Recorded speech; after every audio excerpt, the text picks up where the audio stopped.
Good morning, everybody. It is so awesome to see everybody come out this morning for the training. Ask, listen, and encourage. We are in great hands as always with Miss Siobhan Dotson, who will be facilitating and leading us this morning. If y'all could just do me a quick favor, if you could please put your name and the organization that you are representing in the chat, please, so that we know who is here. We always want to account for attendance and making sure that we know who is in the room. So if you could put your name and your the organization that you are representing here in the chat, please. And so just want to say welcome and good morning to everybody. We are super excited to have Ms. Siobhan back with us this morning for our training. And so, yes, we know that we're already going to have a good time. And I'm sorry I had to cut that great song off. I know some of that is your favorite song because you're happy. So I'll try to get that started a little earlier next time. But yeah, I won't prolong us anymore. And I will go ahead and kick it off to Siobhan. Thank you all for joining us. Good morning and happy Wednesday, everyone. Hello, hello, hello. I am so happy to be here with you this morning on this wonderful Wednesday. I see everyone typing into the chat, so let me take an opportunity to greet everyone. Greetings to Barbara. Good morning, Janelle. Hey, Tish. Um, from Beautiful As You Are Corporation, Janelle from Decode Project, Barbara from Wesley House. Hello, Caitlin, Big Brothers, Big Sisters. Frederick, Fred, volunteer from United Crescent Hill. Hello. Gabriella, hello, an intern at the Food Literacy Project. Well, hello. And hi, Demetrius. Hello, hello, hello. Good morning, everyone. So I am Siobhan Dotson. I'm going to be your facilitator this morning for our workshop, Ask, Listen, and Encourage. We're going to do a couple of things before I share my screen and share my presentation here. I'm going to go off script. I'm going to off my script a little bit here, and I am curious to get some of your feedback. And I have lately been asking a lot of my participants, like training participants, I'm so curious of people's feedback because we've been in this like virtual training format for, my goodness, y'all, it's over 2 years now. I cannot believe it. So we've been doing this for over 2 years now. We are actively going into our third year. And I just want to do a check-in with everyone to see, like, number one, and feel free to type this into the chat. I'm just curious. You can type a word, you can type a couple words. How do you feel about virtual trainings? Like, what's the vibe for you there? You like them, you love them, are you over it? And I'm really, really curious. Okay, I'm seeing some feedback. Okay, ooh, all right. People are saying I love them, love them. Okay, so convenient. Okay, thank you all for this feedback, and this is just helpful for me to know, like, how are people feeling about virtual trainings. Janelle says like them when they're under 3 hours and there's interaction. Okay, that makes a lot of sense. Thank you. Missy says I enjoy being able to participate much more often. Okay, wonderful. Antonio is saying yes, Janelle, under 3 hours, right? And interactive. I love it. Caitlin is saying I agree, it's convenient, but I like in person more because it's easier to connect with others. Yeah, wholeheartedly agree, Caitlin. So that's how I feel. Like, I love in-person trainings. I love the convenience of virtual trainings. Don't get me wrong. Like, I absolutely love being able to train in my pajama bottoms and some nice slippers in full transparency. Like, it's very convenient for me, and I don't have to leave the house. But I miss the interaction. I really miss being in spaces with people. So I've been asking people, like, how are you feeling about virtual trainings? Are we like over it, or are we like, we are hoping that this is here to stay because of the convenience? Okay, I love them. I love them. I love them. Okay. So this is helpful for me. Let me ask you all another question. And this is, again, feedback for me. I'm kind of going off script here, but how do you feel about being on like camera usage, right? Are you like, hey, Siobhan, I'm way more comfortable participating off camera? I'm just curious, how do people feel about on camera versus off camera when you're participating in training? feel free to type something into the chat for me as I am queuing up. We're going to get into our icebreaker next. Tish says, yeah, both are fine with me. Okay. You know, I try to keep in mind how I feel as a participant when I'm participating in training versus as a facilitator when I'm facilitating training. And I, you know, so I was just like, let me just touch base with people and see how people are. Our Tish says off camera takes less prep work. Facts. Understood. Antonio says, I'm camera unless I have to go and do something and multitask. Okay. Missy says, I try to stay on camera unless I'm doing 12 things at once, like today. Okay. Awesome. So I will say I agree with you, Tish. Off camera definitely takes less prep work. Wholeheartedly agree. And so the reason I ask is because I always tell people, like, feel free to come on camera or come off camera as you feel comfortable. But I noticed that again, I've been doing this for 2 years, and sometimes people are off camera because someone said it, like they're multitasking. And I've had people participate in training and, you know, they're listening, but they are nowhere in the room to be found. And we were like, hello, hello, hello. So I always like to get people's comfort level. So I appreciate your transparency. Thank you so much for sharing this with me. Fred says, I really like seeing other people. I can get distracted by it, but it's nice to see real faces. I feel that so much, Fred. Like for me as a facilitator, I love seeing faces. Like I love, because it makes me feel like I'm talking to people. And so when I'm just looking at myself, I feel like I'm talking to myself, but I do love seeing beautiful faces. But I totally understand people are just like, listen, I need to be off camera because I got a lot going on. Tish says, okay, combing my hair now. I'll turn my camera on. Thank you, Tish, for taking the challenge. I appreciate it because I love to be able to see faces. But feel free to hop on camera or hop off camera as you feel comfortable. No pressure there. I just love being able to see you. But I really appreciate your level of transparency, which is kind of like letting me know how you feel about these virtual trainings. All right, so I want to do a quick mental health check-in before we dive into everything. I want you to tell me, how are you feeling today? All right. I want you to, and we're gonna use this weather. You know, I'm gonna give you like the way that you could choose. We'll choose weather. Usually I ask people about numbers, but we're gonna choose weather. So I want you to let me know, are you having a sunshiny day, like no clouds in the sky? You know, it's just a beautiful day. The sun is out shining. Is that the type of day that you're having? Are you having a partly cloudy day where it's just like, you know, it's not great, but it's not horrible. I had some highs and lows, so maybe a partly cloudy day. Or are you having a stormy day where it's just like, you know what? It's just storms brewing left and right, Siobhan, and I am struggling this morning to get into it and to stay present. So how are you? Are you sunshine, just all sunshine today? Are you partly cloudy, or is it storming for you today? All right. I see some sunshine here. Okay, Antonia says sunshine with the glasses on. Missy says today's a partly cloudy day for me. All right, Caitlin says I'm having a sunshine day because today is my 27th birthday. I woke up happy and ready to go. Well, first of all, happy birthday, Caitlin. Do I need to get my vocals together and sing? No, I'm sure you don't want that. But happy birthday. So glad to see you're having a sunshiny day. And thank you for joining us on your birthday. Way to go for you. You get a gold star. All right, Janelle's having a partly cloudy day. I feel that. Fred says mostly sunny. All right. Oh, Tish says sunshine on the beach. Listen, I need to physically be on the beach right now. I miss the beach. All right, Barbara says mostly sunny. Right. Gabrielle says mostly sunny. We see some shout outs to Caitlin in the chat. Happy birthday there. Awesome. Okay. I would say, if in full transparency, you all, I am totally having a partly cloudy day. It's not horrible, but it also is not great. I am really sleepy. I've probably had about 10 hours of sleep total this entire week thus far because it's just been really, really busy. So I'm going to be transparent with you and tell you I'm totally having a partly cloudy day. But I'm going to give you all of the sunshine that I have in me to give today. I'm going to give it to you because that is absolutely what you deserve.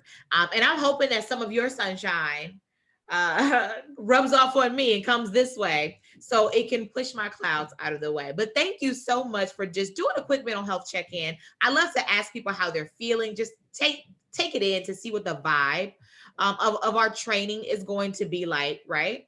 Thank you. Antonia said, I'll extend some sunshine to you. I appreciate that. I will take all of the rays of sunshine I can get today.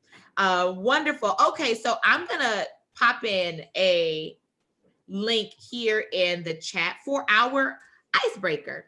So there's a link there. It's a Slido link. It's going to take you over to my Slido poll right here. And what we're going to do this morning, not too many of us, but enough of us here on this training, we are going to play two truths and a lie. So what you're going to do, you're going to type as really, and I just want you to type it kind of as one long sentence so that we know it's from the same person. So what you're going to do in one long sentence, you're going to type out two truths, two things that are very true about you, and then one thing that is not true about you. So whatever the lie is there, want you to, I'm going to share my screen so that everybody will be able to see as it pops up. Okay, so here we are here, two truths and a lie. So go ahead, think of something really good, right? Really good, really juicy. Something that maybe we might know, maybe we may not know, but go ahead and take some time and type into the chat. Well, not into the chat, but type into the Slido, two truths and a lie. And we will collectively go through and see if we can figure out, number one, what's true and what is not true, and then who those things belong to. So I'll give you all about 2 minutes to do that. Get my timer here.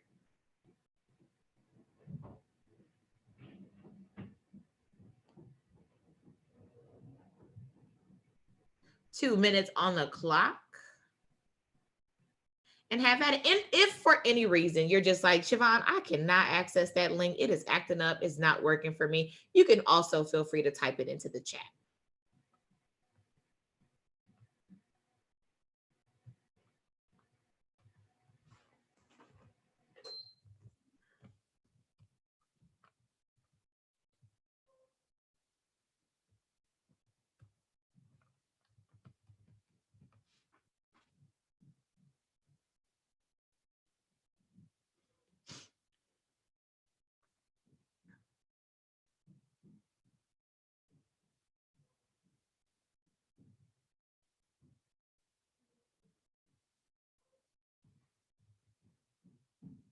All right, so we got about a minute left. I see some answers coming in here.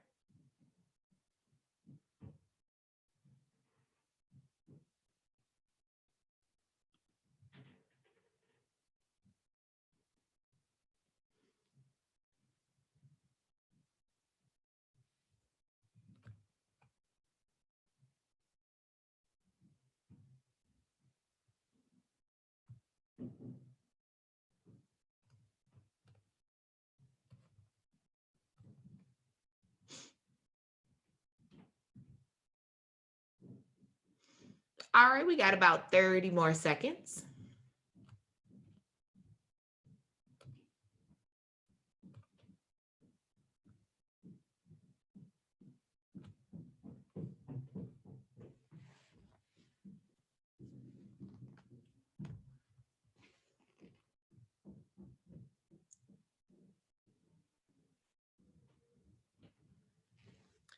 All right, 10, 9, 8, 7, 6, 5, 4, 3, 2, and 1.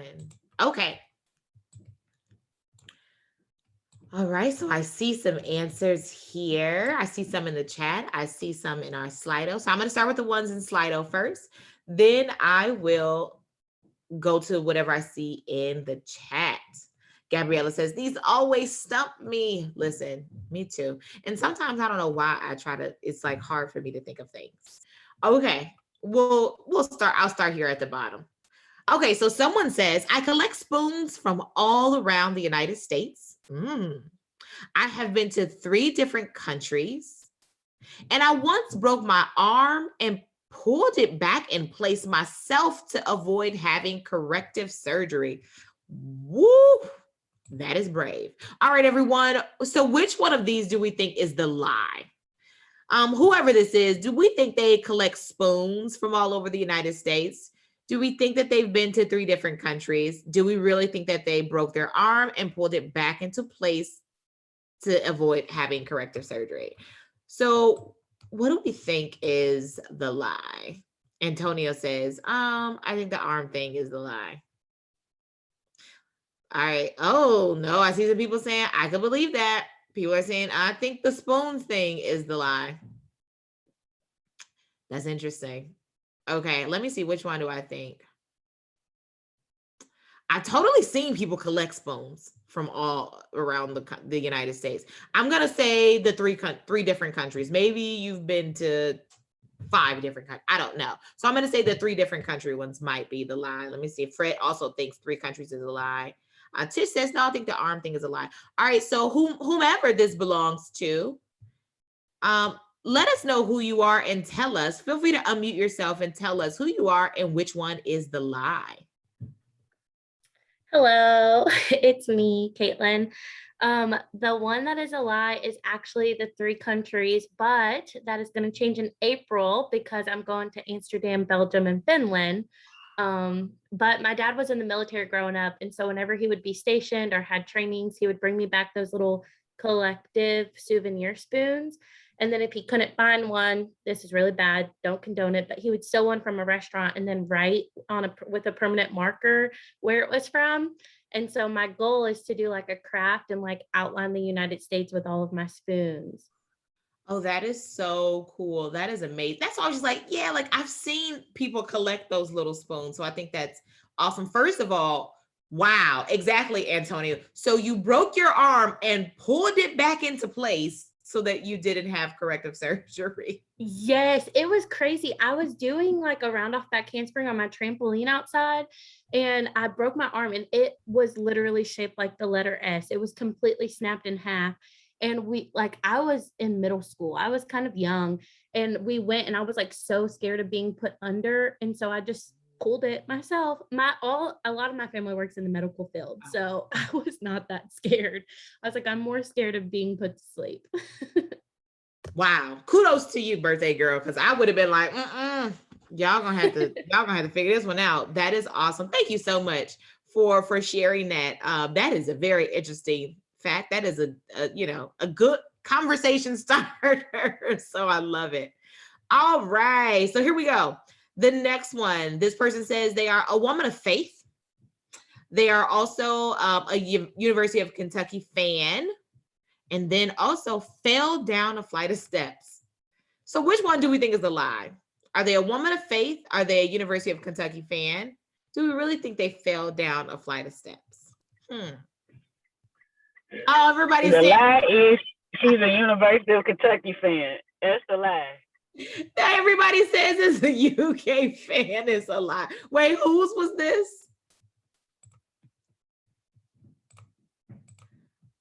Who did this belong to? I think that was Kenya. Kenya, is That that was you? definitely that it belonged to me, and all of you got it Oh, right, because Barbara. that's definitely a lie. I would not be a UK fan. So this is Barbara from the Wesley House. I'm a diehard Card fan. That's my alum. So that was easy to pick out that one. But the other two are true. Okay. All right. Yes. Oh, listen, everybody was like, That is, listen, I was definitely going to say, I could talk, like I had fallen down several flights of steps. So I was just like, that probably is a real thing because I am very clumsy and I have fallen down all types of steps, but we hope you didn't break anything and have to pop it back in place like Caitlin did. No, ma'am, I didn't have to do a Caitlin, so I'm just right. I know, like goodness. Awesome. Well, thank you so much, Barbara, for sharing that with us. And it is so hilarious to see everybody was like, nah, you're not. That's not right. I love it. All right. Moving on to the next one. All right. Someone says, I am 38 years old from Detroit, Michigan. And love being in the ocean. Ooh. All right. So which one do we think is a lie here? Is this person really 38? Are they really from Detroit, Michigan? Do they really love being in the ocean? Antonia says, whoever this is, you're not from Detroit. I don't think they're 38.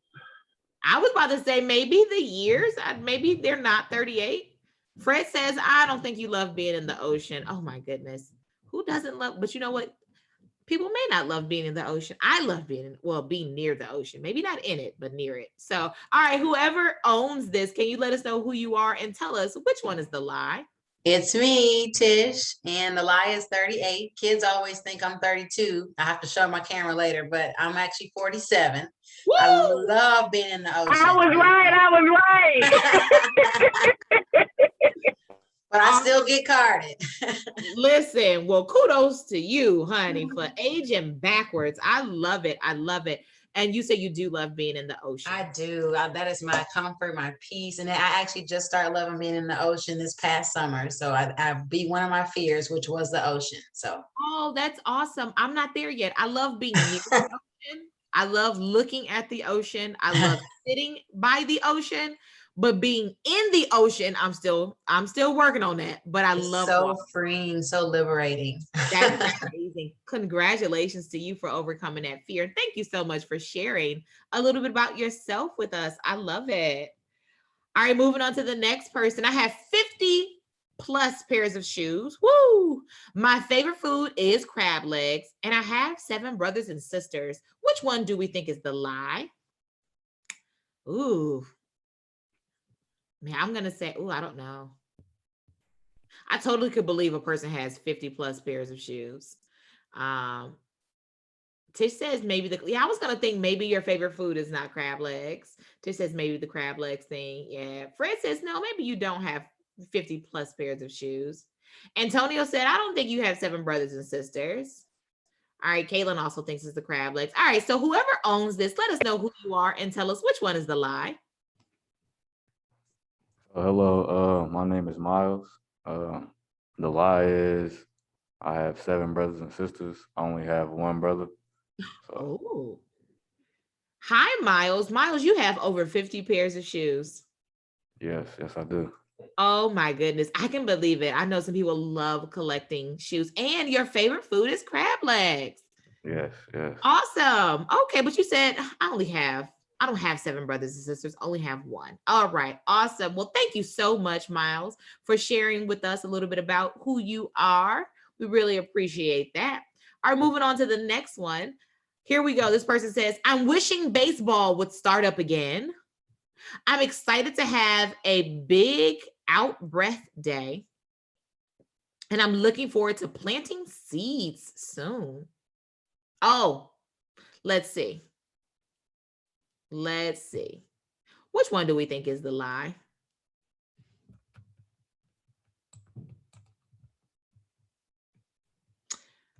Baseball season. I don't know. Are you looking forward to baseball starting again? I don't know.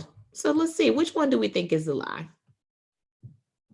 Antonio says, nope, the fact that you know baseball is coming soon, that has to be true. The lie is the big out breath day. Righty. I don't know. Like, yeah, you're right, Antonio. I definitely don't follow baseball, so I don't know. Latanya says, nope, I think it's a baseball. All right, so whoever owns this, can you tell us who you are and let us know which one is the lie? Yeah, this is Fred, and Antonio's right. It is not. I'm not really looking forward to having a big out breath day. I don't even know if that term is familiar to people. It probably is. I don't even know what that is. Oh, well, it's just the idea that some activities are in-breath activities and some are out-breath activities. And the out-breath is stuff that you have to feel energized and excited about, and you put yourself out there. And then the in-breath are more, introspective kind of activities. And that's what I would really prefer today. I have to change. Okay, well, thank you. First of all, thank you for educating us on what out breath activities are. Yes, people are like, we learned something new today. So thank you so much for sharing Probably that have a with mix, us. a rhythm of between the in-breath and the out-breath every day. Okay. I feel you now. As I think about it, I feel like I probably would appreciate some more in-breath activities today myself. I'm gonna start saying that today's an in-breath type of day for me. I like that. You definitely taught me something new today. So thank you. Thank you, Fred, for sharing a little bit about yourself with us. We really appreciate it. All right, moving on to the next one. This one says, I ran track and field in high school. I have 2 dogs and I love roller coasters. Which one do we think is the lie?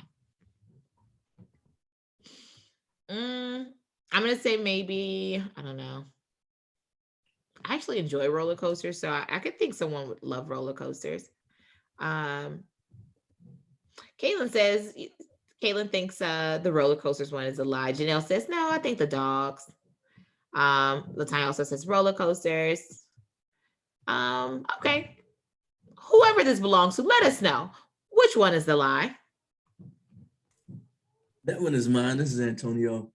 The lie is that I have 2 dogs. I don't have any dogs. I did run track and field in high school, and I love roller coasters. So this past summer, I was with some youth, and we went to Kentucky Kingdom in Siobhan. That's our theme park here in Louisville. And I'm learning that my threshold for thrills is kind of, coming down. It's being reduced as I'm aging. So I was trying to hang out, and run with the youth, and it's just not the same. So I got to calm down a little bit. Listen, I understand that right there. I remember when I was growing up, we went to our theme park. I'm originally from Wisconsin, and we went to our theme park there, Six Flags, Great America. And y'all, I made my mom, like my mom, I made her like get on this super curvy roller coaster with me, y'all. Now that I'm older, I'm like, man, why did I do that to my mama? I made my mom, and she screamed and called on the name of Jesus the entire ride, y'all. It was hilarious. But as I'm older now, I'm just like, yeah, that probably wasn't cool. So I feel you on that, Antonio, like having to realize, not as young as I once was for the thrills anymore. I dig it. Thank you so much, Antonio, for sharing a little bit about yourself with us. All right. So the next one, I went to 3 middle schools. I love plants and have had over 30 plants.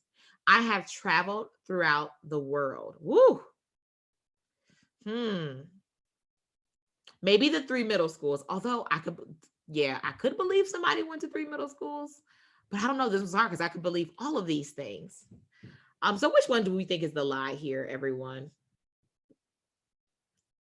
Everybody's saying it's the plants. You've not had over 30 plants is the lie.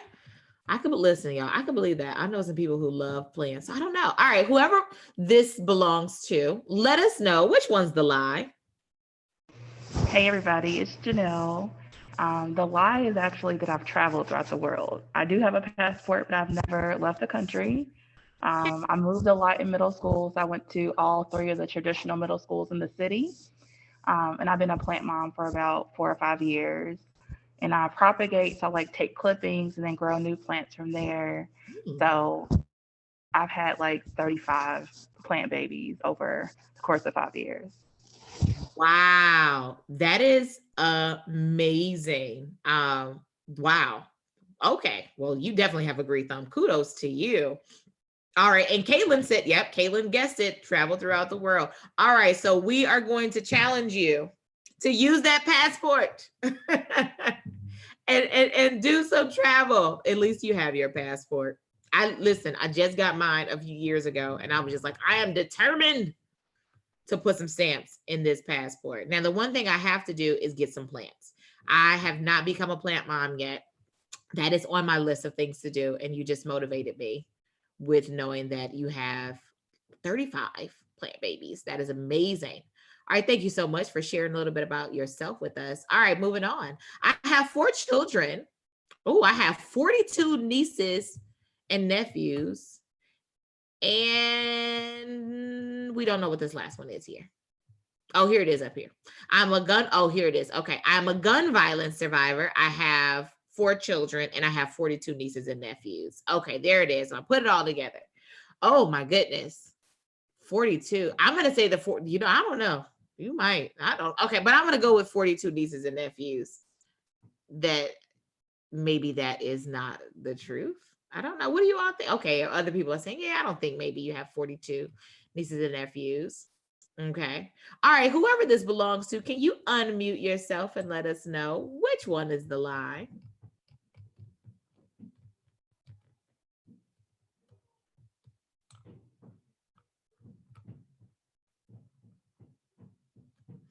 Uh-oh, man.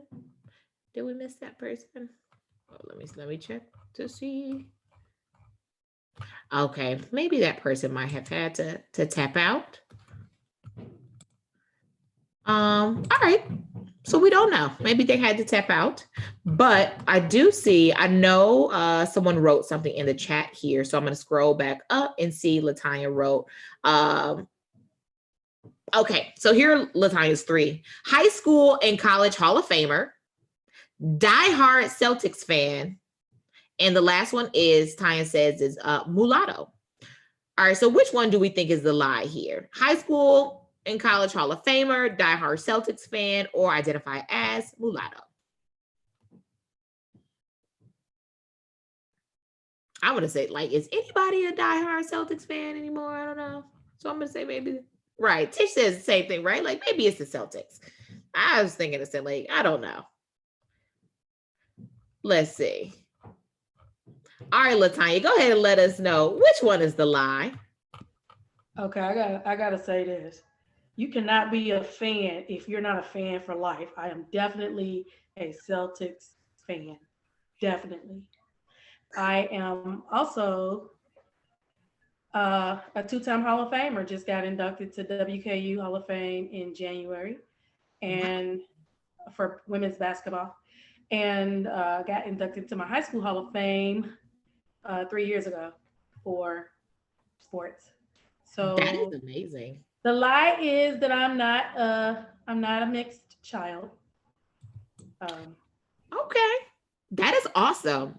College and high school Hall of Famer, how amazing. And you know what? Big props to you for saying, if you're gonna be a fan, you gotta be a fan for life. I know. Appreciate y'all giving up on the Celtics like that. That's crazy. You know what? Like, that's it's one of those things. I'm like, man, like, I have not heard about the Celtics in a minute, but Barbara typed in the chat and said the Celtics are hot right now. So okay, my bad. I listen. I'm just saying, my daughter goes to Boston University, so we went to a Celtics game, and they're doing okay right now. So Jason Tatum and the boys and Jaylen Brown, they're handling business. Okay, well, look, I done learned something today. Celtics is on their way back to the top, but I tell you one thing, I appreciate that type of loyalty to say, if I'm going to be a fan, I am going to be a diehard fan for life. I love that. All right, thank you all so much for participating in our icebreaker today. I actually like taking time just to do something fun, to warm up the room, to get to know everyone. So I personally learned some things today about you all. I learned just some different things, got some takeaways here. So I appreciate that. All right, so we're going to get into this. I'm going to have to leave my screen like this because I just need to see the bar here. So I am going to make that, let me go back a little bit, that disclaimer so you can see. So today we are talking about ask, listen, and encourage. That is our, that is going to be our topic for today. And so we're going to talk about what that looks like in programming for you.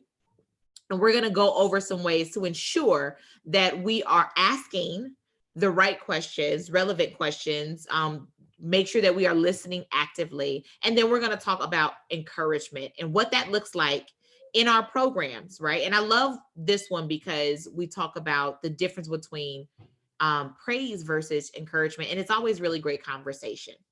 And again, I am your facilitator, Siobhan Dotson. I'm so excited to be here with you all today. Just a quick little blurb about me before we get into the agenda. I have been in the youth development field. This is my 20th year doing this work. It was one of the first jobs I got right in college. And I've been doing this work ever since. I started working in an after school program when I was in undergrad. And I actually really enjoyed the work. It was one of those things I was just like, you know what? I can get paid to do this. This is all right. And so I have been doing this ever since. And I'm excited to continue to do this. I've held a lot of positions in the youth development field. I've been a volunteer, I've been a tutor, I've done summer school, I've done after school, I've done grants, I've been program manager, I've been a director, I've had to work with our boards, I've had to be in charge of the facilities. I always tell people, like, I have had to be the one to clean the bathrooms, right?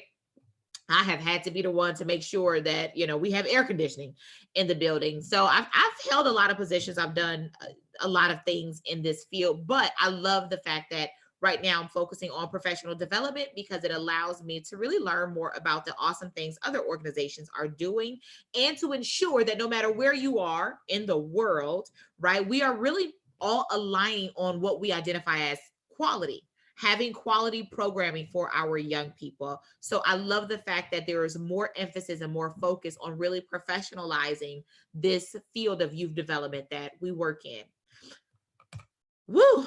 Here's our agenda. So we did our icebreaker, quick welcome already. We're going to go into, thinking about what positive interaction looks like. We're going to talk about the asking of effective questions, talk about active listening, and then how we can encourage success. We'll relate this all to, what's going on in your program. Then we'll do a quick reflection and we'll close it out. Here are our objectives for the day. Participants will understand the concept of positive, purposeful interaction with youth, learn the characteristics of effective questions, understand the concept of active listening, and learn how the characteristics of effective, positive responses to youth and their work. So a couple housekeeping things. You all will get a copy of this presentation, just FYI, you will get that. I always tell people, if at any time you need to eat, drink, or do anything during this our time together, feel free. Make sure you take care of yourself. You got to get up, walk around, do what you have to do. That is very, very, very important. But what is really important to me is just make sure you engage. So the different ways you can fully engage during this session, I always like to go over these with people. 3 different ways that I tell people you can really engage. First one, you can always unmute yourself and talk at any time. These trainings are meant to be very interactive, very informal. This training is for you. So this is a space for you. Feel free to share at any time. So you can unmute yourself. You can always type into the chat. I always have the chat pulled up here so I can see whatever it is that you are typing. So that is another way you can communicate and engage. And then lastly, I love our little reactions buttons here. There should be some reactions buttons that you can use, and it can let us know, how you're feeling. You can thumbs up, right? Smiley face or something like that. Feel free to utilize those if that's how you're feeling today. All right, here is our pyramid for program quality. Go ahead and type into the chat. Type yes or no. Have you ever seen this pyramid before? Do you know what this is? Type yes or no for me in the chat and let me know. All right, I see some people saying yes. I see someone saying no, no, no. Oh, lots of no's. Okay, well, wonderful. So this is our pyramid for program quality. This is basically how the Weichert Center says, hey, when we have these elements in our programming, we know that we are doing quality programming. This is also all of the aspects that are present in our PQA, in the program quality assessment tool. So down here we have safe environment. When we're thinking about safe environment, or we are evaluating if we're doing creating a safe environment, here are the different elements we look at. Creating psychological and emotional safety. Do you have a physically safe environment? Do we have appropriate space and furniture for the program? Do we have healthy food and drinks available? And do you have an emergency, preparedness procedure or plan in place? So that's all of those things encompass making sure that we have a safe environment. Then we have supportive environment. We're talking about encouragement.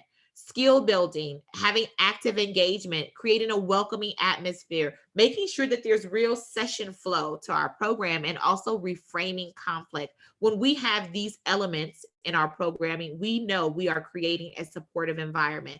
And our session today, Ask, Listen, and Encourage, really is housed here in supportive environment. As you can see, encouragement is circled. And then peer interaction. When we allow our youth to experience belonging, work in small groups, give them an opportunity to lead and to mentor, and constantly partnering with adults, we are creating an amazing space for peer interaction to happen. Then right here at the tippy top, we talk about the engagement of our youth. When they have opportunities to plan, to make choices, and to reflect, we know they are fully engaged. So all of these things, we want them present in our programming. And down here at the bottom, what we call the foundation, this should be in everything that we do: youth voice, right? Making sure our young people have input, have some say so in how we create our programs, maybe even the staff. Some people do that via student advisory boards. Some people might say, well, we do surveys a lot for our young people. That's how we make sure we have their voice heard. We always want that at the foundation of programming. And then we always encourage people to have a professional learning community, which is what you're participating in today. Just a space to be able to learn new tools and techniques for your tool bag. All right, so here's our opening activity. I want you to think about this, and I want you to type it into the chat. In your adolescence, in your youth, who would you say supported you? I'll give you a minute to take a second, think about that, and then I want you to type that into the chat. Who supported you in your adolescence, in your youth? And that could be anybody.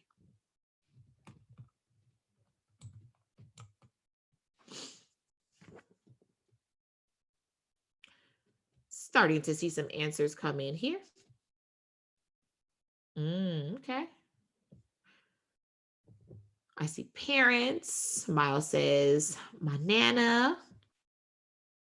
Latanya says, my mother. Gabriella, my grandparents and my mother. Awesome. So as we're thinking about who supported us, Kayla says, my mom, my brothers, aunts, grandpa, my teachers and counselors. Janelle says, my great aunt and my aunt. Missy, my parents and grandparents, coach and teachers. So as you all are thinking about, like, in your adolescence, in your youth, who supported you? Also want you to think about this, and feel free to type it into the chat, or you can even unmute yourself. How did they support you?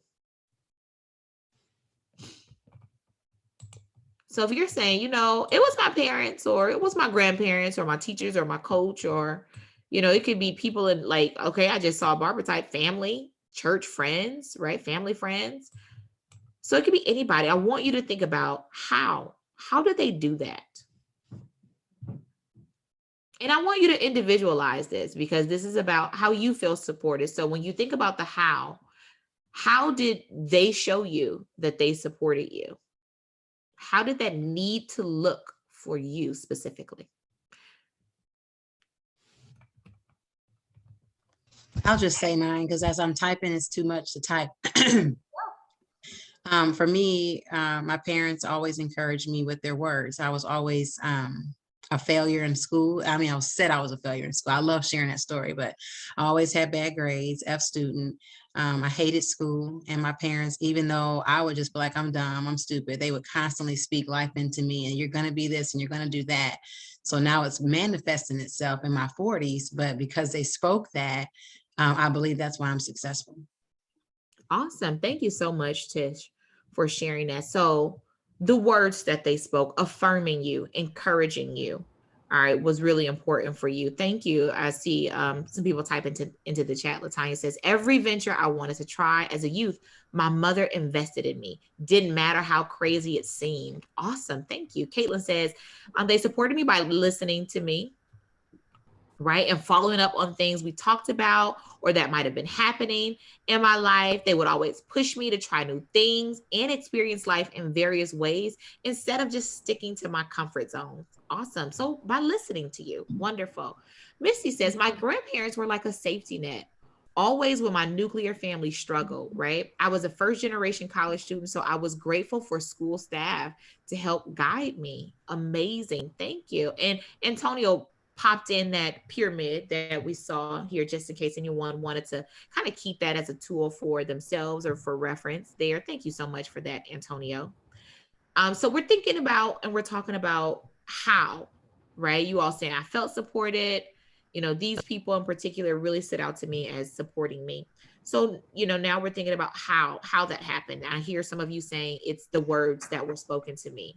It might have been the you know, just being there physically to support me, investing in me financially, right? Encouraging me, the encouragement and stuff was there. So Barbara says, I agree with Tish, Caitlin, and Misty. Awesome. Janelle says, reminding me of my talents when I was insecure and uncertain of my abilities. Okay, so it's that encouragement, that, you know, affirmation there, which I think is really, really important. And Tish, I'll highlight something you said. You said because of that encouragement as a young person, now as an adult, it is really paying off for you. It, like, you still remember that and lean on that. That was a part of what I feel like I hear you saying, building the foundation for you, even today. So I thank you for sharing that. I think that's so important. And I'm seeing so many people say, like, even though these things happen as a young person, these really built the foundation for me. So when we're thinking about the work that we do with young people, we're building their foundation today. And I think, as we can see evidenced here, that foundation doesn't expire, right? Like, what we're seeding into our young people today doesn't have an expiration date. Whether it be good or bad, I always like to tell people that, good or bad, your words don't have an expiration date. You can say, you know, something negative, and in your mind, it's just like, I apologize, they're gonna forget about it in a year. No, they don't. I'll tell y'all, I am grown and I still remember hurtful things that were said to me when I was like 7. Right. And I remember, like, those things impacted how I feel about myself today. They impacted, you know, my belief in myself, my self-esteem. So as much as we love to say positive things stick with us forever, so do the negative things. Right. And it's not even just our words. What also sticks with us, the attention that we pay to our young people, whether we give them good attention or bad attention. When you are dealing with little Bobby, are you only dealing with little Bobby when he did something wrong? Right? Do you also go and deal with little Bobby when he's not doing anything wrong? Because people remember that. Just like I can sit here and ask you, oh, tell me who supported you and how did that make you feel? If I were to ask the opposite of that question, to say, hey, tell me who didn't support you and how did that make you feel? If you're like me, you'll be like, let me start typing. I got a long list of people, because we remember those things and we remember how that made us feel and we remember the impact that had on us. And so as I was reading some of your comments here in the chat, this always just seeds into me more the importance of this particular session when we're talking about asking, listening, and encouraging. So I'll give you a quick story. I am a mom. I have 2 kids. I have a 1-year-old, a 1-year-old son, and I have an 18-year-old daughter. Huge age gap. Right. And I had to explain this to my mom too. I tell people I am a different, like, my kids receive different versions of me as a mom, right? Like, my daughter received a very different version of who I was when she was a baby than my son is receiving now, just because, you know, time has taught me other things. But one thing I am learning as the mom of an 18-year-old, and, you know, to any other parent out there, you have a close relative who is in that like 17, 16, 18, 19-year-old phase, you start to realize the impact of what you have said in the past, right? You start to realize the impact of the attention. You start to realize, like, have I really been listening? Have I been listening to understand? Or have I just been listening to respond? And I'll tell you a very hard lesson I learned. And I always tell people I like to be very transparent anytime I do trainings because I think it's important. I can know all of this information and still not use it all the time.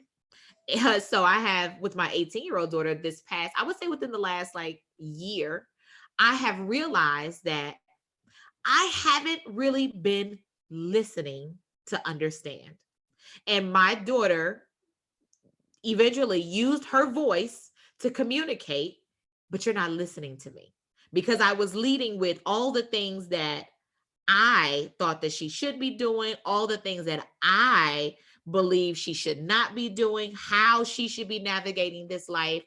And it came to a point where she was just like, you're not listening to me.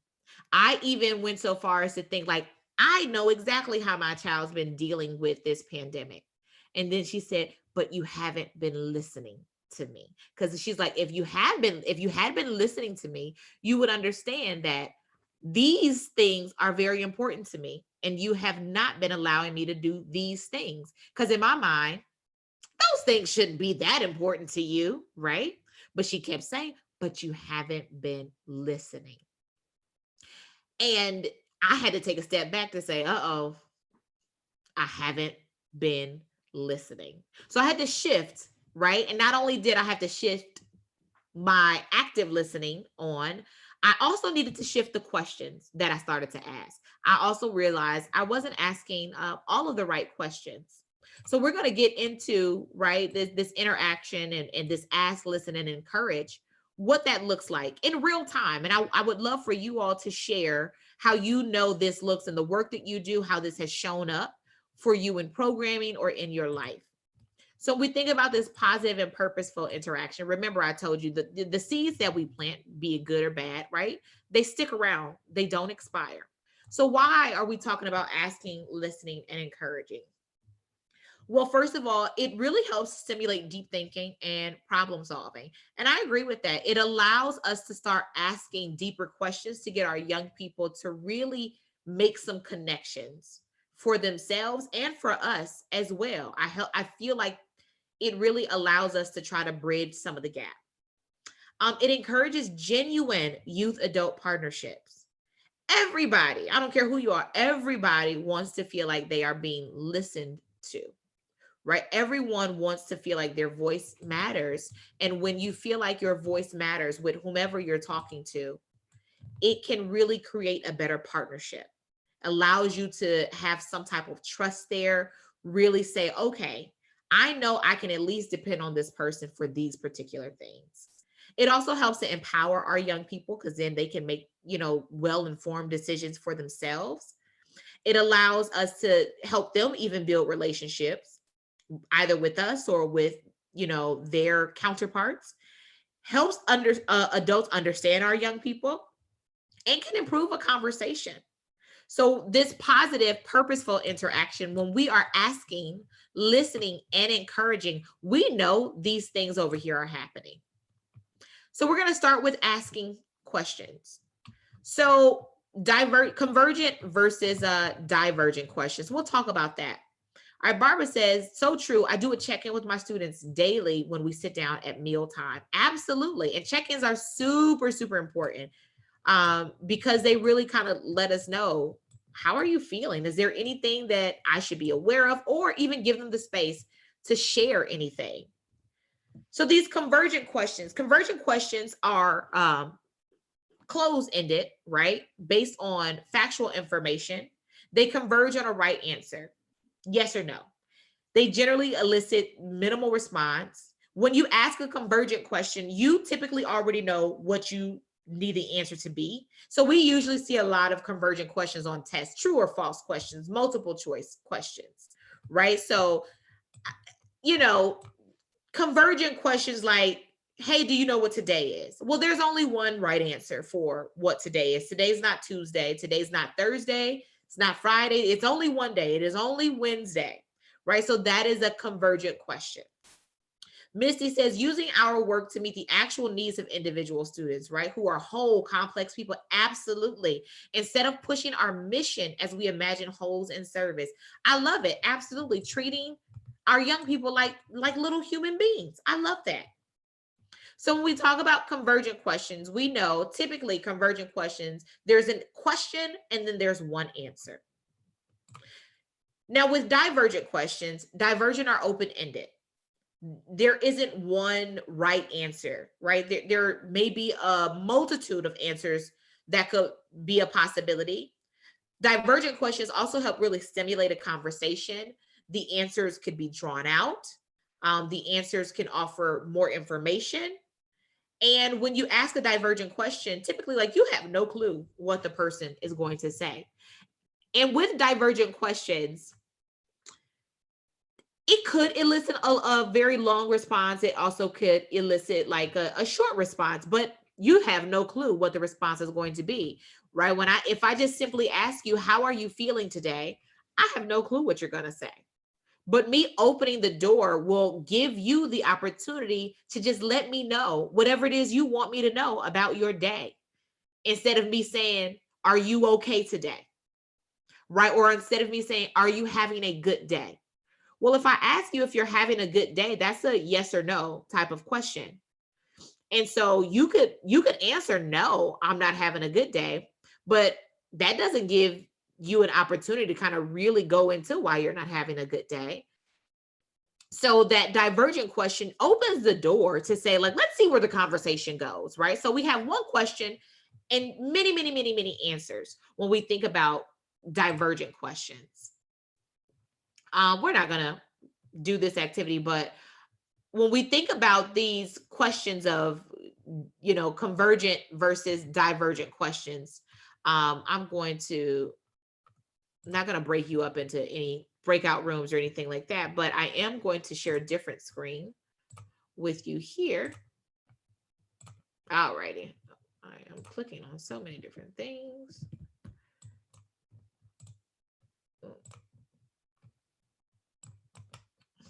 So I have some questions here. Here we go. Just for practice. That was me. Okay. As I pull up, there we go. The right field. So we're going to just go over 2 of these questions maybe. And just practice converting some of these convergent questions to divergent questions. All right. So here's a question here. In what year was Martin Luther King Jr. assassinated? So if I want to say, okay, I want to try to turn this into an open-ended question, divergent question. What type of question could I ask? So instead of saying what year was Martin Luther King Jr. assassinated, go ahead and type into the chat, what's a way that we could make this a divergent question?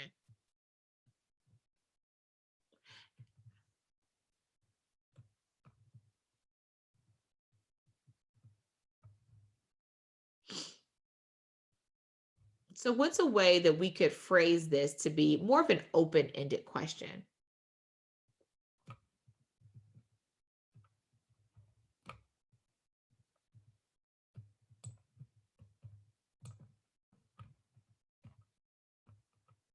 And then I see some things in the chat here. Antonio says divergent questions are key to homework, help, and tutoring. And Lizaya says, you know what? Yeah, when they can articulate their need. She said, in math, I have to teach them how to be articulate in their needs. So teaching them how to communicate, teaching them how to teaching them how to ask divergent questions, right? That is definitely a skill. That is a skill. So here, when we're looking at this question, in what year was Martin Luther King Jr. assassinated? So if we wanted to change this to a divergent question, there you go, Barbara. Thank you. Why was Martin Luther King Jr. assassinated and when? Absolutely. Right? A good why question. That opens the door to say, hey, you tell me what you think about this. And you can also tell me when you think it happened. And so when we think about how we can convert questions from being closed-ended to open-ended, I always ask people to really think about what's the point of your question. Think about the purpose. Is the purpose of your question just to open up the floor for discussion, or is the purpose of your question to teach a particular fact, right? Because if you really just want to open the door for discussion, you can ask any type of like why question, and it doesn't necessarily have to be so related to like what year MLK was assassinated. It could just simply be like why, right? I see Latanya says, what was going on in America when MLK was assassinated? Absolutely. Just opening up the discussion. Yeah, Janelle says making it a why or how question. Why was MLK assassinated? How did MLK's assassination impact the civil rights movement, impact Black people, etc.? Absolutely. So when we're thinking about how can we make these questions more open-ended, divergent questions, always utilizing the whys or the hows and really thinking about what's the purpose? Like, what's the purpose of me asking this question in the first place? What am I looking to get out of this? Am I looking just for discussion? Am I looking for, to really steer them in a particular answer? Am I looking to see how much information they memorized, right? So you can ask yourself that, those type of questions when you're thinking about it. Now we're talking about asking the right questions. I'm going to stop sharing, go back to our presentation here. We're talking about asking the right questions and the importance of asking the right question, right? So here we know when we ask lots of great questions, we want to make them divergent, we want to make them relevant, and we want to challenge our young people. That's that deep thinking. But we also want to balance our questions with comments and dialogue. We also want to make sure every youth in the group has some input here with asking these effective, divergent, very open-ended questions. Making sure that you're balancing your questions with comments and some type of dialogue is really key. What do you all think will happen if we just keep throwing questions at our young people? What do you think will happen there? Feel free to type that into the chat, or you can unmute yourself at any time. Or even how would you feel? Yeah, Antonio, absolutely. Overload. Yep.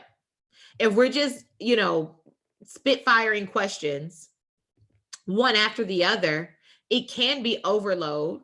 Our young people can start to feel intimidated or like you're interrogating them, or they can feel like, well, am I in trouble? And they might shut down. So it's important that when we're asking questions, we balance that with some, some of our own input, some of our own comments, and just really continuing the dialogue there.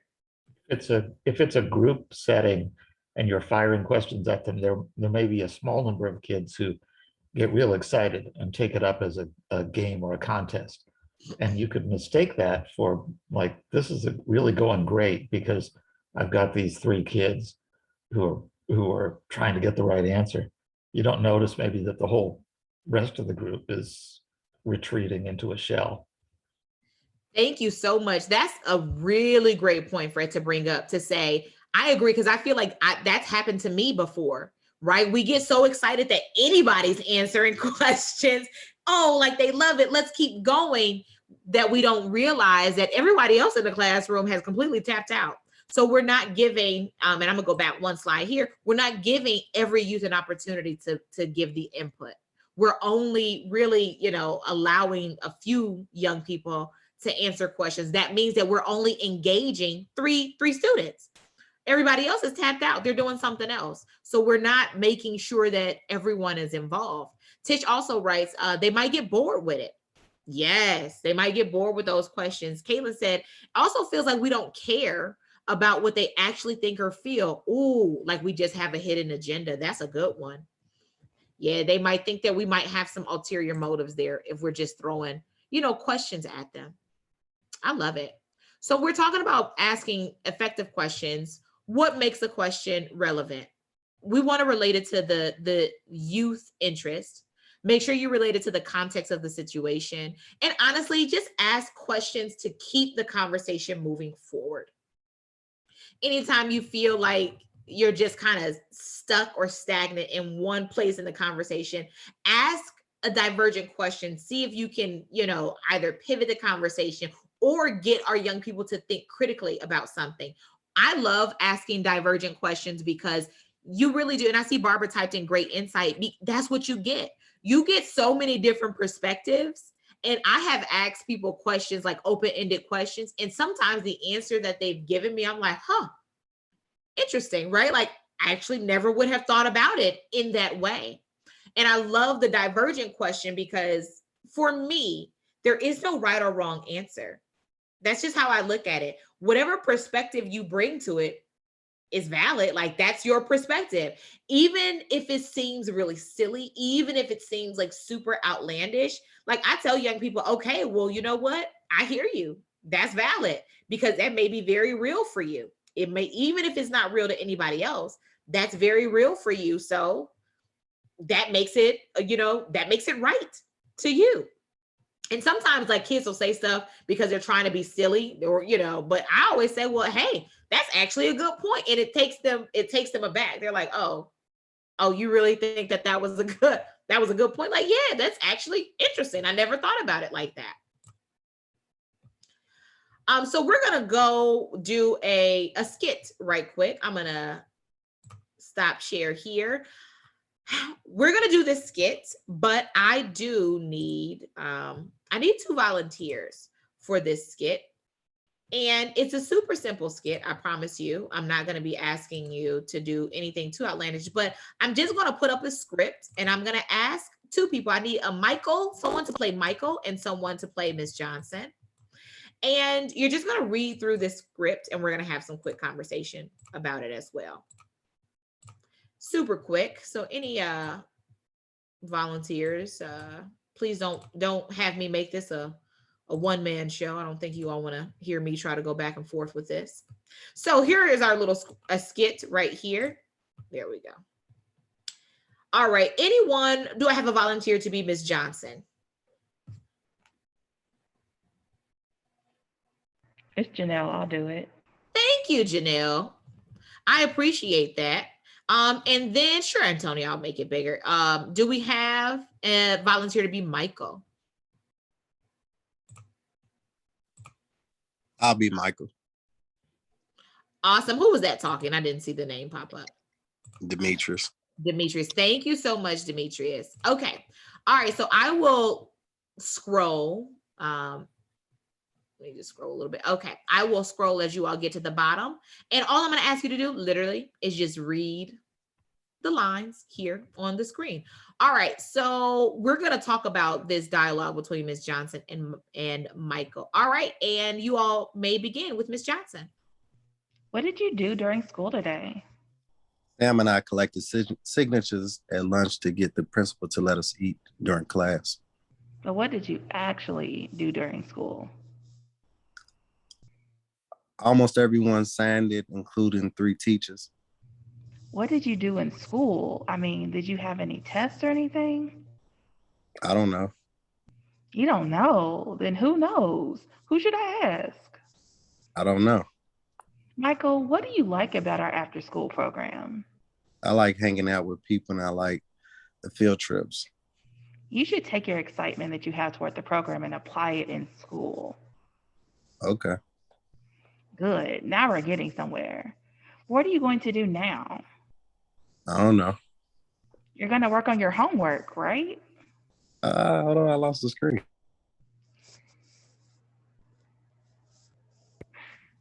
Okay. You missed it. I almost said it. Because it's cut off, I think. Can you see it? It says right here. Michael says, I guess so. I guess so. Okay. Get it out and get to work. I have to go to the bathroom. You better not take as long as you did yesterday. You know that your homework is important. Don't take 20 minutes socializing on the way to the bathroom. It doesn't take that long. Okay. Awesome. Thank you so much for reading that to our Miss Johnson and our Michael. I appreciate that. Okay, let's have a quick discussion about that. What do you all think got in the way of Miss Johnson and Michael's communication?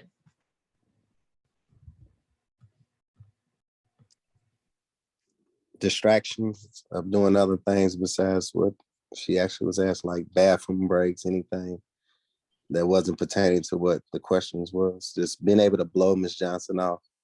Okay. So you feel like this, distractions, kind of avoiding some of the answers. Yeah, just short. Okay. And then Miss Johnson was pretty much not really getting to the bottom of it. Okay. Thank you, Demetrius. What else do you all think got in the way of Ms. Johnson and Michael's communication?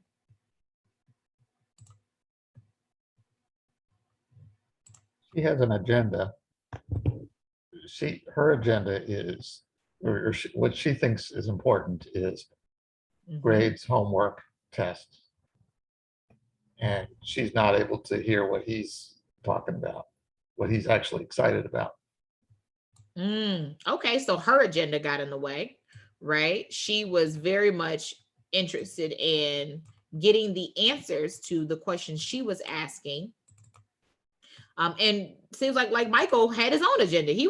Michael wanted to share what Michael wanted to share, right? And she wasn't listening. Barbara says her tone. Oh, so maybe that there were some things that were off-putting with her tone. Caitlin says Ms. Johnson was talking to Michael instead of talking with him. Oh, she wasn't inviting him into the conversation or creating buy-in. I love this. So when we take a look at this skit, right? And I'll just share this one more time. Taking a look at this skit of what was happening here with Ms. Johnson and Michael. And I feel like we've seen this happen, in our programs before.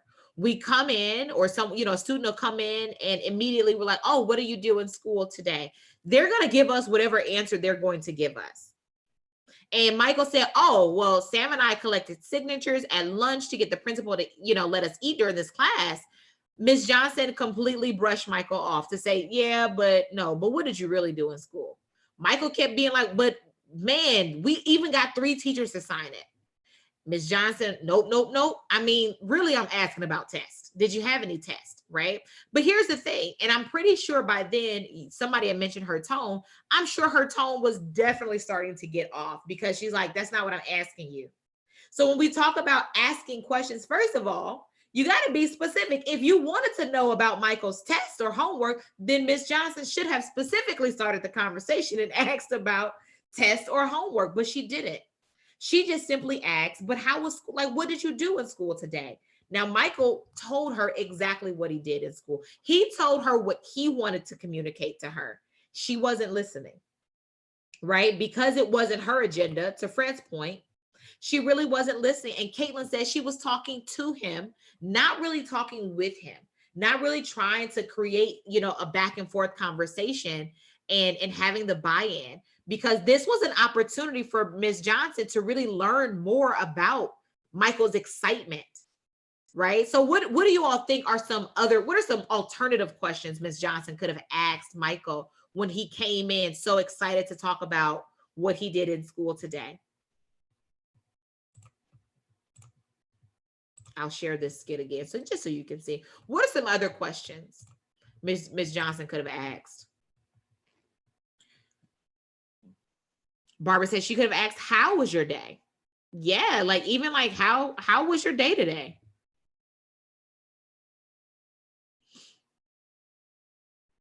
What are some other questions Ms. Johnson could have asked Michael when we're thinking about this interaction?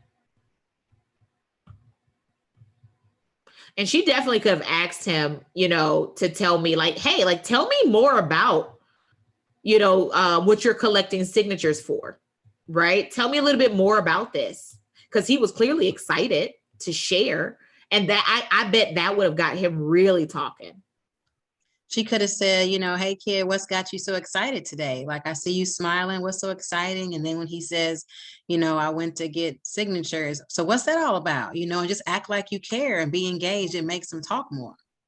Absolutely. Right. So I love that you say, paying attention to the body language, right? If he came in smiling, then he was probably in a good mood.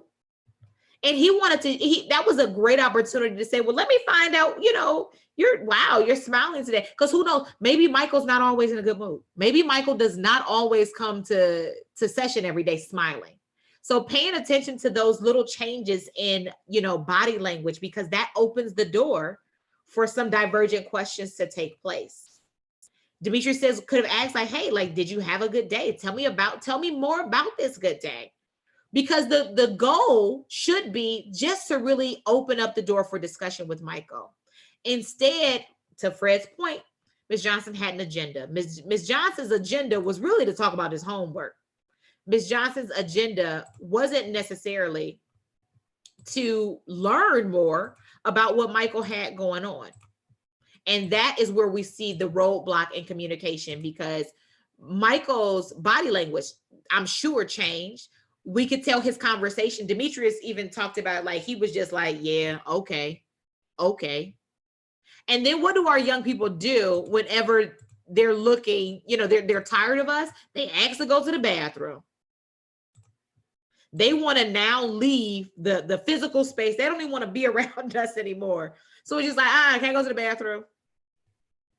That's their way of escaping, because we just shut them down. So those are, roadblocks that come up when we talk about communication. Demetrius types, right, statements and demands instead of questions of concern. Yeah, so she was making a lot of, yeah, absolutely. So some other roadblocks that pop up here that often take place when they get in the way of communication: ordering, warning, or threatening, preaching. I am so guilty of that. Offering solutions. I'm also guilty of that one. Lecturing. Guilty again. Judging, criticizing, blaming, name calling, stereotype, labeling, interpreting, analyzing, diagnosing, praising, agreeing, or giving positive evaluations. That can be a roadblock for communication, because if you're only just like praising and always agreeing, you're really not creating space for more deep thought or more active communication to happen, right? That person is only doing this to seek your validation or approval. Reassuring, right? Always sympathizing and consoling. Interrogating, all those questions. Distracting, being sarcastic, diverting. These are all roadblocks to communication that if they pop up, this will cause a person to shut down. Can I jump in right here? Absolutely. Ms. Dotson, like, I'm reading this list and I'll be the first one to tell you I'm guilty of a lot of these things. But I believe in meeting kids where they are. I'm a middle school teacher and I am also a mathematician. And sometimes, I'm never really criticizing, but I am. Because I need them to understand the seriousness. The reason why they're not getting what they need is because of things that need to be brought up. I mentioned earlier about them being able to articulate. Now I'm well aware that most kids that I've dealt with, and I deal with hundreds of kids, most of them that I dealt with, I believe they never really tell me, but I just believe the reason they're not participating in class and asking questions or whatever is because at some point they've asked and the response they got has deterred them from asking more, right? So I have to bring that up and I have to be real with them. Like, I'm looking at some of these things and I'm like, some of these things are necessary. They're necessary, not not overload or whatever, but I felt guilty when I when I saw this list. And I'm like, but I can't really, I guess I can alter the way I'm doing things, but I can't really change it because it's worked the last 9-10 years. I just believe in meeting them where they are. And some of these are necessary. Now, once they change, it dissipates, goes away. But you got to call them out on some of the stuff, that they're doing or not doing. I just feel like, I just wanted to say that because I needed to get that guilt off me.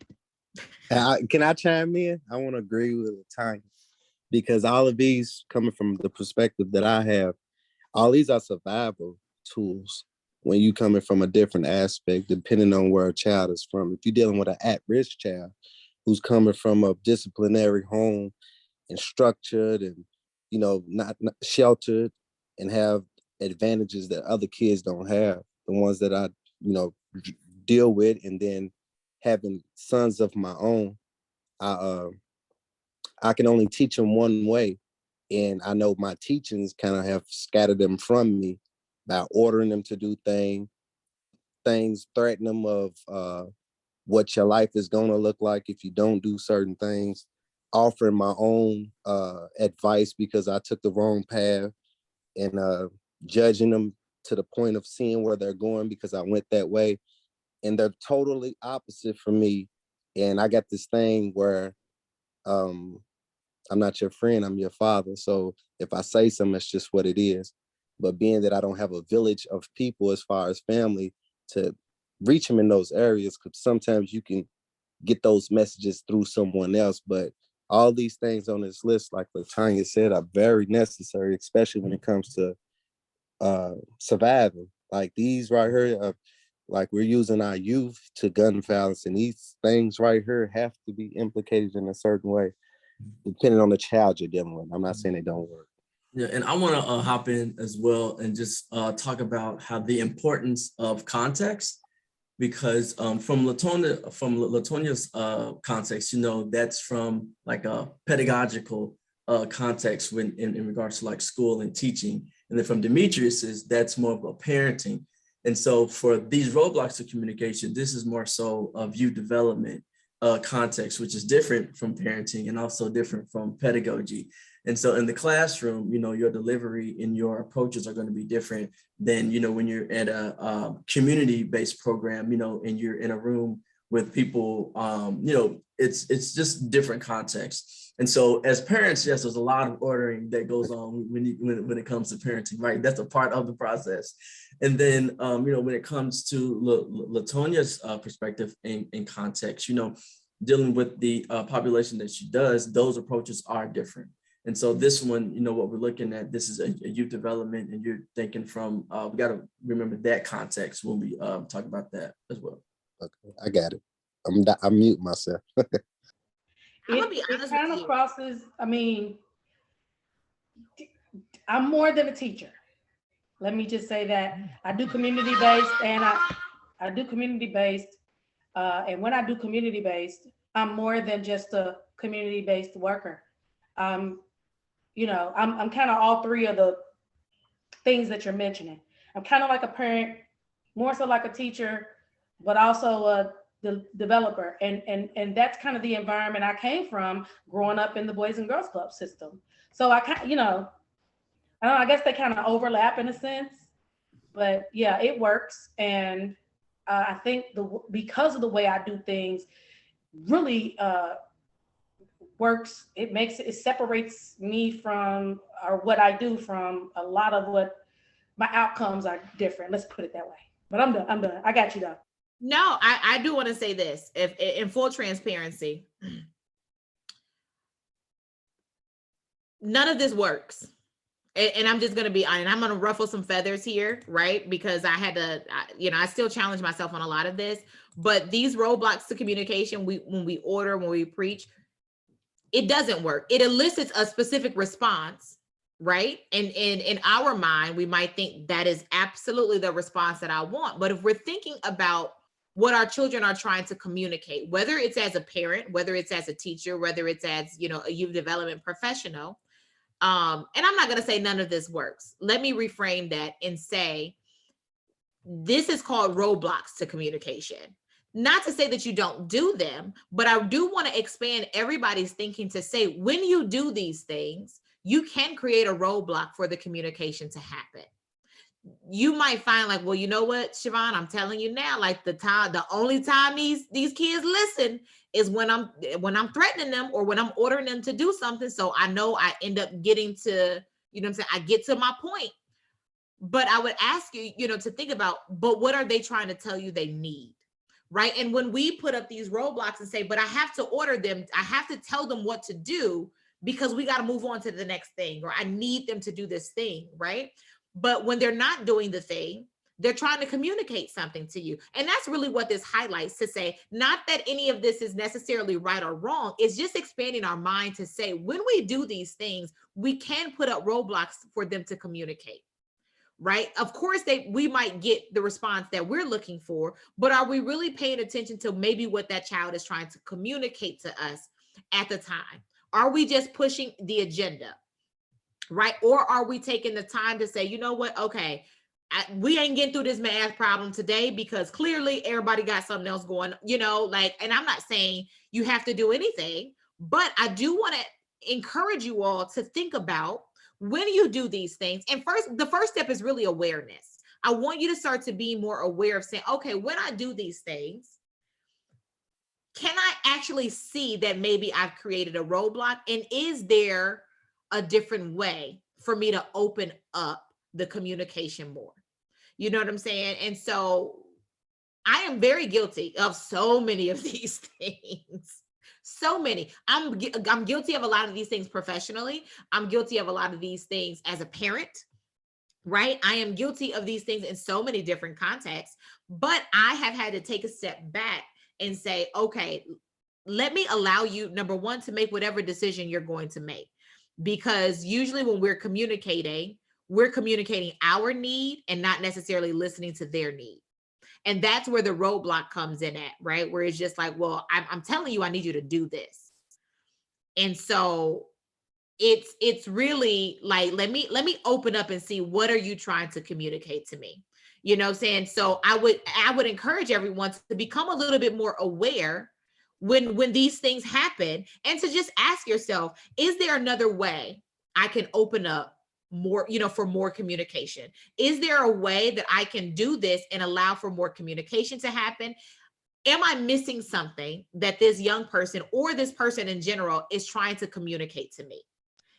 Right. Let me, so I'm looking at the comments. Antonio says communication is bi-directional. Many of these are, unidirectional, from the adult to the youth, but not from the youth to the adult. And that's really what it is. It's saying like, hey, let's see if these things happen. Can I become more aware and see how I can make this more of open communication? Because I don't want the young person to shut down. I really want to be able to hear what it is that they are sharing with me. Not to say that you're going to be able to meet every single need, or not to say that this might be the time and the place for them to get that need met.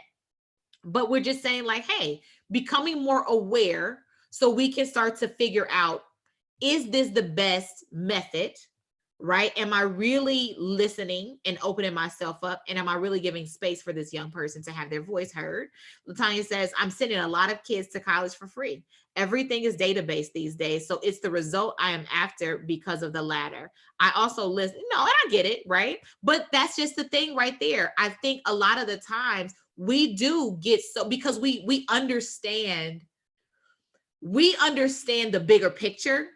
And our young people, because of the way their brains develop, they're only in the right now. So believe me, I get it. We're just like, but I know what's at stake for you. So I really need you to do this, right? So I got to get you together because you don't see the bigger picture. I do.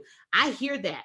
Believe me, I totally know that. But I really want us to start to become aware to say, all right, can I encourage more conversation? Can I encourage more communication? Or is there something maybe I'm missing that this young person, or that this person in general, is trying to communicate to me in this moment, right? Demetrius, absolutely, you can ask a question. How do we incorporate this, those tools that you use and what we just looked over? How do you incorporate social media with that? Because kids don't too much even verbally converse with you.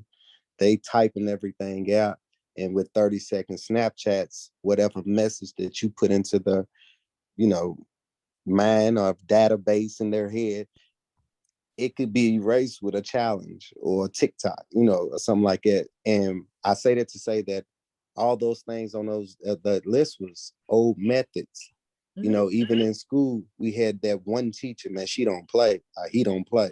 And when they go in that room, they act all the way right, but they know they're gonna act a fool in third period. And I didn't make it to high school, I went through middle school, but I just know like that Mrs. Johnson and Michael conversation. I know that, and that's the problem that we speak of now. There's so many kids in a classroom that some kids aren't getting that at one-on-one or enough attention, to the point where you got 3 or 4 to sitting together and it's a total distraction. So when it comes to social media now, that was just the class clown. Now we got kids and cell phones, and kids don't even write in cursive no more. So when it comes to communication, like I feel like it's just changed so much, and everything on that list. Not to say it don't work, and I do understand the roadblock thing, but I think if you're not literally challenging kids, whether it be social media or in person, they don't move like it no more, because of, everything's a challenge, even on virtual, Snapchats and things like it. Like, I think you have to challenge them, and you can meet kids where they're at. I think you can. And I don't know. I think it's just more structure more than anything. I just want to know, how do we implicate social media into those tools and still get the same effect that you're trying to help us out with? So thank you for that. I love talking about social media because it's such a huge influence in our young people's lives these days, way more than what it was 10 years ago, right? I would even say it's more now than it was 5 years ago. I can guarantee you 2 years from now, it's going to be even more than it is today, right? We are in a very technological world. Even in, our generation, we were the generation who we didn't have so much technology. Like, we still played outside because it wasn't nothing else to do. Now our kids are very much glued to their cell phones, their iPads, their computers, or whatever, because of the influence of social media. So when we're thinking about, and I want to make sure I'm understanding what you're asking me before I kind of dive into it. Are you asking me, how do we communicate with our young people? Are we competing? Are you saying, like, because we're competing with social media? Help me understand. Yeah, that's why I can type it out. Yes, I feel like that. Can you hear me? Okay, so I feel like we're competing with social media, and then for those tools, being that list is creating a roadblock. It's like if you're not entertaining them or Got you. on, you know what I'm saying, then you don't have their attention, and meeting them where they are soft-spoken and humble doesn't seem to work. So Can I Or jump does in? it work? Go ahead, Latanya. That was me. Oh, sorry. Go ahead, Tish. No, it's okay. I was just gonna say, and I don't deal with boys as much, but with girls, and they are social media crazy, and you do have to be not entertaining. That's not the word I'm looking for. You can't come at them a certain way. So the first thing I do is I pick my battles. We're not going to argue about everything. Some things are not negotiable and we have to talk about it. But I also meet them where they are. I listen. I allow them to talk. We even have some, y'all not going to agree with this, but we have some workshops we allow them to cuss just to get their frustration. They talk like that anyway, but we allow them, we give them that comfortable space so that when we do have to have the hard conversations and we do have to lecture a little bit, they receive it a little bit more because they've been given that safe space. And because we pick the battles, we're not always nitpicking at everything, but we kind of pick and choose what is we can't negotiate on. We have to talk about these topics, and that works. But he is right, about social media. But again, we meet them where they are. We laugh, we talk, and then we dig in, and then we laugh a little bit more just to make sure you got what we was talking about that was serious. So. Okay, thank you. And I mean, I agree with that. When we're talking about competing with social media, and I was just trying to pull something up here. When we're talking about social media, for me, I don't compete with social media. I collaborate with social media, right? So I find ways to incorporate social media in the work that we do, because the truth is, it is what is normal for them. It was not normal for us to be in school on, y'all remember Black Planet, right? Or, MySpace, right? That wasn't normal for us to be sitting in class on MySpace, or, it's a TikTok dance every 2 minutes. I have learned to incorporate those aspects of it. If there is a math problem or whatever the case, how can we do a TikTok dance for it? I used to teach preschool. I used to teach 4 and 5-year-olds, right? And we incorporated every pop song you could think of into the ABCs, into the blends, into learning, and it engaged them so much. And I don't know if you've ever tried to keep 4 and 5-year-olds in their seat. It ain't happening. So whatever it is, when we're talking about meeting them on their level, it's about saying, I'm not going to compete with this. I'm going to give in and surrender to it. I'm going to collaborate with this. If you need to get up and move, then guess what? We're going to get up and move. And I'm still learning this as a parent. Y'all, I have a 1-year-old. When my daughter was 1, I was very much like, you're going to sit down. You're going to do it right. You're going to get dressed this way. With my son, I'm like, you know what? Why am I asking you to run around? I mean, to be still when you feel like running around. So if I need to chase you to get you dressed, guess what? I'm not going to compete, because competing what you need versus what I want is frustrating both of us. So I'm really going to pay attention to what you need right now. And exactly, Antonio, it's just the power struggle is not really worth it. So when we talk about picking and choosing our battles, I like to collaborate on their level. And I agree with you, Tish. Language doesn't bother me. If a child needs to curse, it's a word. A word is a word is a word. If that's how you communicate, that's fine, because you can never say a curse word and still be deemed disrespectful. So I feel like it's about how we teach our people, our young people, to communicate with one another. So again, when we're talking about keeping their attention, or really creating a space for them to communicate, I tell you now, the way that I think and operate now, I challenge myself all the time, because I am becoming more self-aware of what's really important, not only for myself, but also what's really important when we talk about these little humans, right? Because someone, I think it was Tanya, prefaced that earlier, these are little humans, so we have to teach them.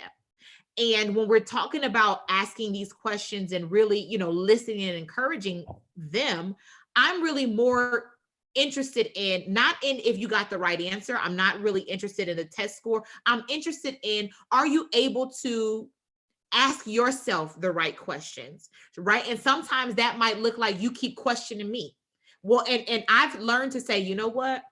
I'm learning that you are a really great question asker, because you keep questioning everything that I'm asking you to do. So I try to lean into that, because that's a skill. How many skills do we shut down on our young people because this ain't the time and the space for it? Remember how I said words don't expire.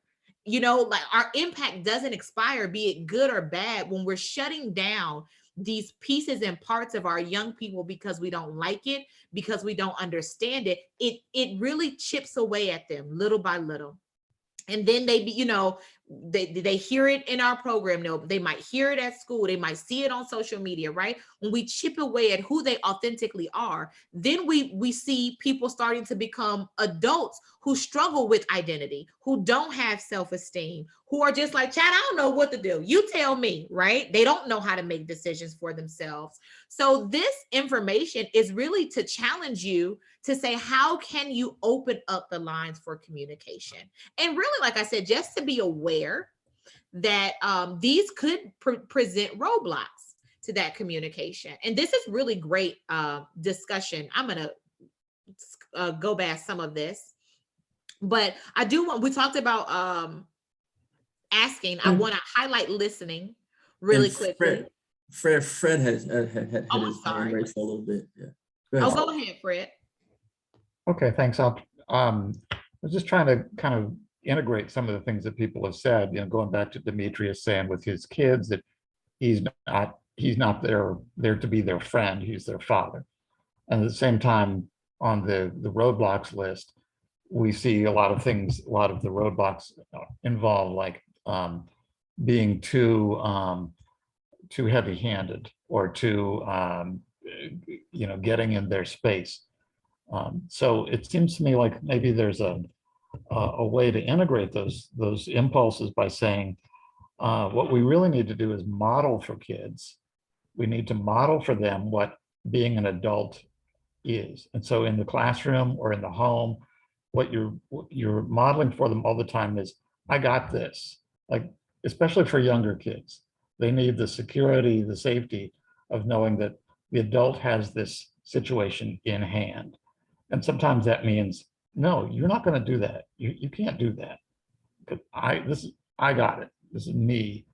And other times you indulge them and let them and go with it, kind of follow them where they want to go. But in the end, without being a dictator, without being a drill sergeant, you can model in your self-confidence, in your stature, in your tone of voice, and in the way you handle situations, which is, everybody's going to make mistakes in this all the time, whether you're a parent or a teacher, but you still kind of get back on your feet and say, okay, in the final version of this, for now, until you're old enough to make these kind of decisions on your own, this is how we're going to do things. And you can do that in a way that completely respects people and gives them leeway and freedom to do things. Just, you have the outer boundary, Mhm. You set the boundary. Thank you so much, Fred, for making that connection. And setting those boundaries. Absolutely. And don't think this is saying you can't set boundaries. You should absolutely set boundaries. But this is really just encouraging us to think about the way in which we communicate with our young people. So we talked about asking questions, right? Now let's talk about active listening. So as we're asking questions, you want to make sure that you show, even in your body language, that you are in tune, you are tapped in, and that you are listening. Remember, listening to understand and not listening just to respond. So that you want to show you're listening with your body language, open body posture. I am so guilty of listening with my arms crossed all the time. And I remind people to like call me out on it so that I can open up my body posture. Because for me, crossing my arms might be comfortable, but for someone else, it might communicate that I'm irritated, that you know what I'm saying? I'm not open to the conversation. So you want to show with your body, you're actively listening. You want to empathize, right? Identify the feelings. And again, you really just want to let people know whatever they're feeling is real. It may not be real for you personally, but it is very real for them. I have struggled with this part and this not necessarily with our young people, because I feel like it's easier to do it at work. I struggle with this in my own home, even with my own child, but I'm learning that it's very real for them. Whatever they're feeling, whatever their perception of the situation is very real for them, and they just need to know that you can acknowledge that. Hold back and let youth speak. So stop cutting these kids off, right? That's basically meaning silence is golden. I tell people to go by the 10-second rule. Allow the silence to sit for 10 seconds.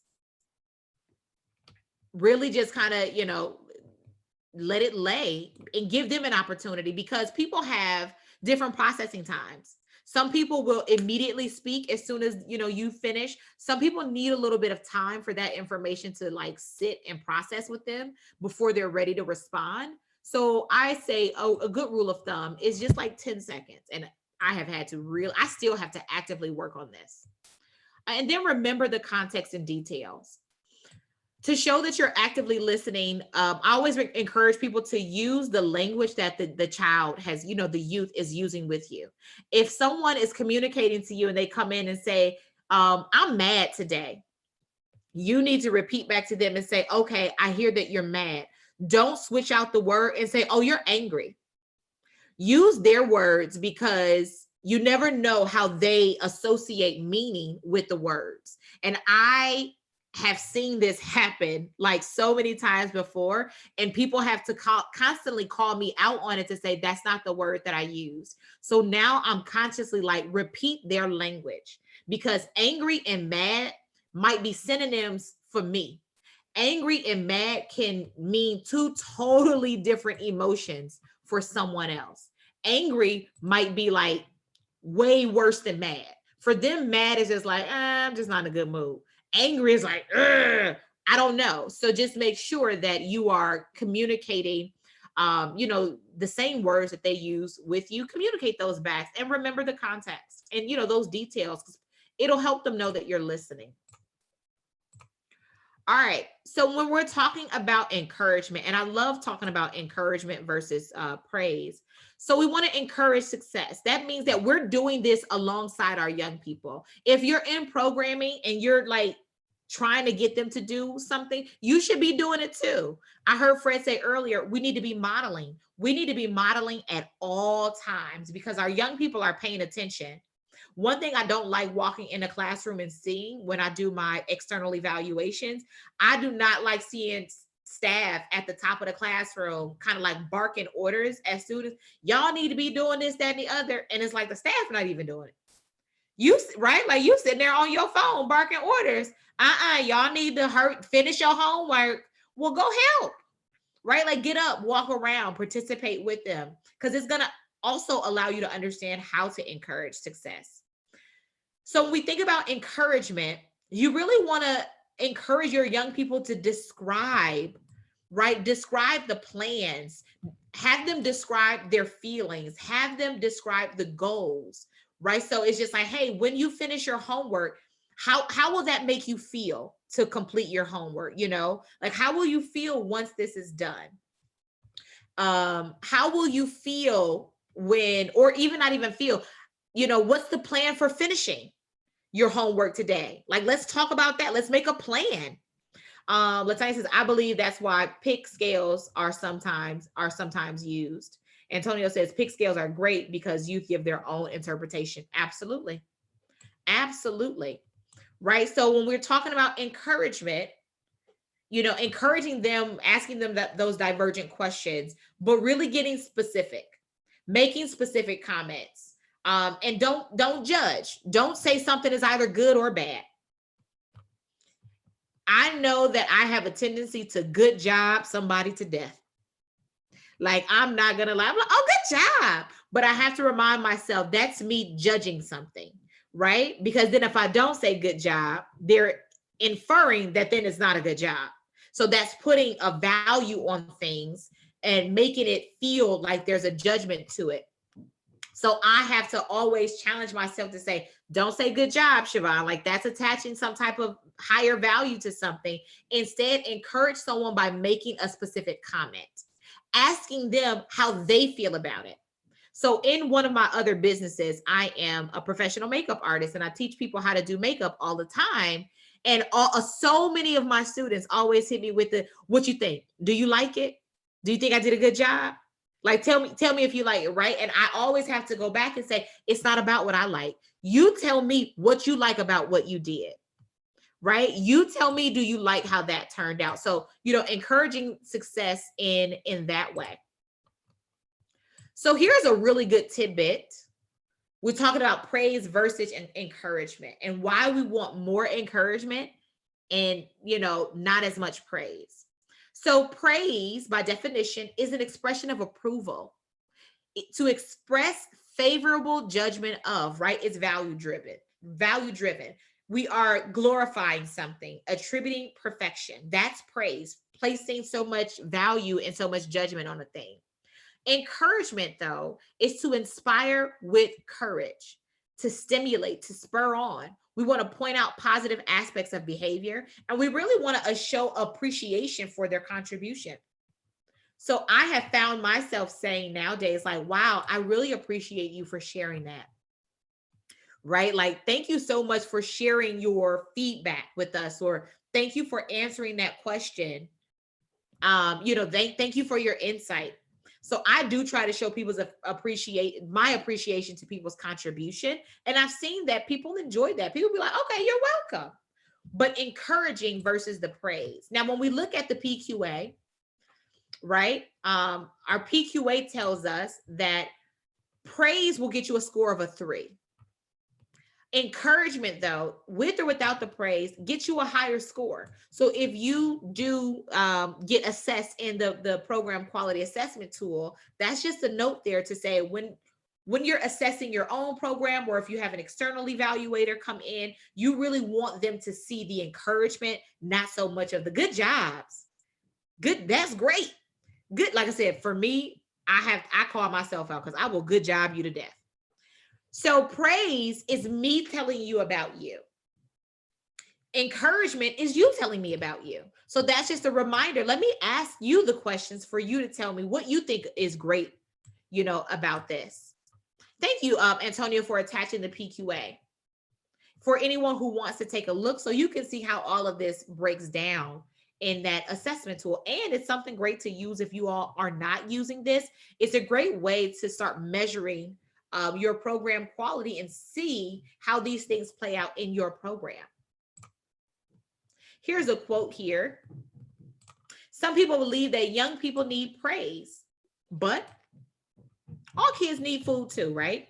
It's the kind of food that we give that's important to really think about. And I love this one here. Think of praise like a big, thick piece of chocolate cake. Tastes great and it's good every once in a while, but we can't survive on just eating cake. Encouragement is the nourishment our emotional body needs. So how do you know if you have effective encouragement? This is a really great little tool right here. it's effective if you are really encouraging them to evaluate themselves, right? So if I'm asking you a question about what you're doing, is it helping you evaluate yourself, or am I evaluating you? So it's ineffective if I'm evaluating you.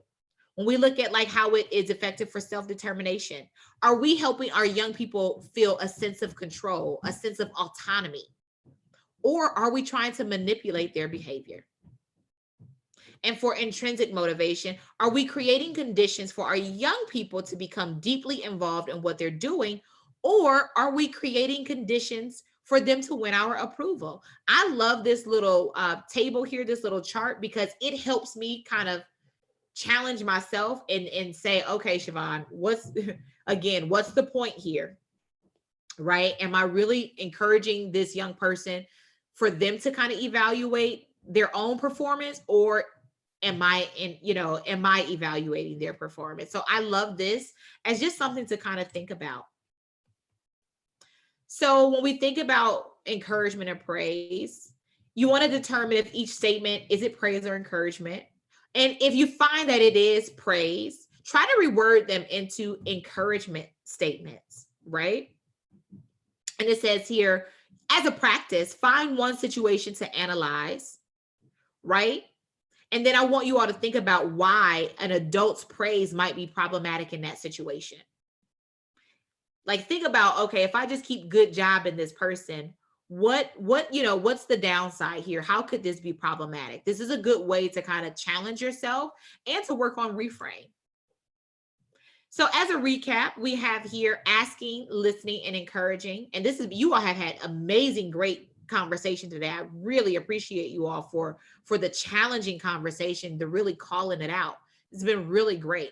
So we're thinking about asking. We know we want to ask lots of great questions. We want to make them open-ended, relevant. We do want to challenge our young people. We want to balance that with some dialogue, make sure everybody has input. We want to show we're listening with our body. We want to empathize. We want to allow the silence to sit there and remember the context and the details. And for encouragement, we really want to do this alongside our young people. Encourage them to describe their goals and plans and feelings to us. We want to make specific comments and then make sure that we avoid judgment, and that we're honest with them. All right, so as we wrap this up, I really have appreciated you all, your attention and this discussion here. So I want to do a quick reflection. I want you to type into the chat and let me know, what is one thing you're going to work on doing differently as a result of this training? We've talked about asking, listening, and encouraging. What's one thing you really want to work on doing differently now that you have taken this training? Go ahead and type that into the chat for me.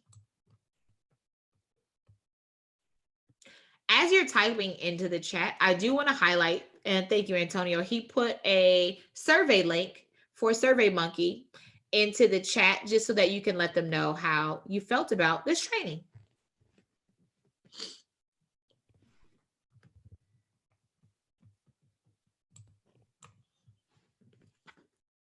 So what are you committed to doing differently?